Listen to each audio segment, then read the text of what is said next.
সকল প্রিয় ভাই বোনদের অনেক অনেক ধন্যবাদ, দোয়া ও ভালোবাসা। হ্যালো এভরিওয়ান, আসসালামু আলাইকুম। সবাই কেমন আছেন? আলহামদুলিল্লাহ, আপনাদের বোন ভালো আছে। অনেক দিন পরে ভিডিও নিয়ে আসলাম। রান্না বান্না করি বাসায়, প্রতিদিন যে রান্নাগুলো করি সেটাই আপনাদের সাথে শেয়ার করি। যাই হোক, মিষ্টি কুমড়া রান্না করতে আসি তেলাপিয়া মাছ দিয়া, আর মিষ্টি কুমড়া, কাঁচা মিষ্টি কুমড়া, পাকনা যেটাই হোক ভালো লাগে এটি রান্না করি। আর আমার পছন্দের তরকারি মানে এই সব সময় রান্না করি। আমি অনেক তরকারি খাই না, বা অনেকগুলো পছন্দ করি। যাই হোক, সুন্দর মতন মাছটা ভাইজে নিতে আসি, গ্যাস একদম কম দেখে একটা তরকারি রান্না করবো। আর তেলাপিয়া মাছটা কিন্তু দেখেন অনেক বড়ই ছিল। তেলাপিয়া মাছ দিয়ে আমার কাছে খুবই ভালো লাগে, ভাজি হোক রান্না হোক যেটাই রান্না করবেন, বুনকন সবাই মজা লাগে। যাই হোক, এভাবে প্রতিদিনের রান্নাগুলো নেই আপনাদের সাথে শেয়ার করি। আর আমার ভিডিওগুলো যে ভিডিও যে যতদিন পর পর ছাড়ি, সবাই লাইক কমেন্ট করে পাশে থাকবেন। আপনাদের পাশে আমি আছি, থাকবো ইনশাল্লাহ। আর একটু ফলো দেবেন।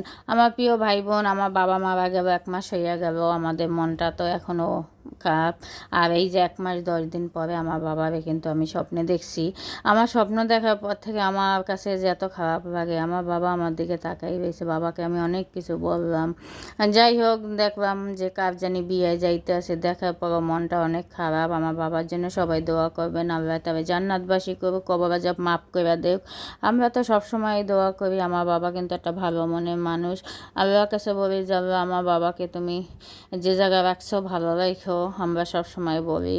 আর সবাই আমার যে ফ্রেন্ড আছেন, আমার আত্মীয় স্বজন আছেন, সবাই আমার বাবার জন্য দোয়া করবেন। যারা আমার বাবাকে চিনে তারা তো বুঝবেই আমার বাবা কিন্তু অনেক একটা ভালো মনের মানুষ ছিল। আমরা দোয়া করি। যাক, ভালো থাকবেন সবাই। আর এই প্রতিদিন যে রান্নাগুলো করি সেটাই আপনাদের সাথে শেয়ার করি, দেখেন। আর আজকে পুঁইশাক দিয়ে কিন্তু ওই মাছের মাথা দিয়ে রান্না করতে আসি। এইভাবেই রান্ধি। আর শাকটা কিন্তু একটু সিদ্ধ করে পানিটা ফালাই দিছি, তাহলে আমার কাছে ভালো লাগে। আর পুঁই শাক কিন্তু এইভাবেই বেশি মজা, মাছ দিয়া আর চিংড়ি মাছ দিয়া। আর এখানে কিন্তু ভেন্ডি 1 কেজি ভেন্ডি ভাজি করছে, এই জন্য বেশি মজা হয় না। অল্প ভেন্ডি ভাজি করলে কিন্তু মজা লাগে। আর যাই হোক, মন মন আবেগ কত কিছুই খারাপ থাকে।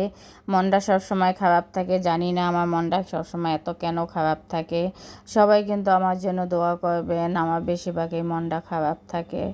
আর আমার বাবা মারা যাওয়ার পর থেকে কিন্তু আমার কোনো ভিডিও টিডিও বানাইতে মন চায় না। তারপর বাঁচতে হবে, খাইতে হবে, একটু রান্না করি, একটু খাই। আমি তো 1 মাস রান্নাই করি নাই, আমার সোনায় খাবার দিছে, সেই খাবারগুলো খাইছি। যাই হোক, 1 মাস পরে রান্না করলাম। সবাই ভালো থাকবেন, সুস্থ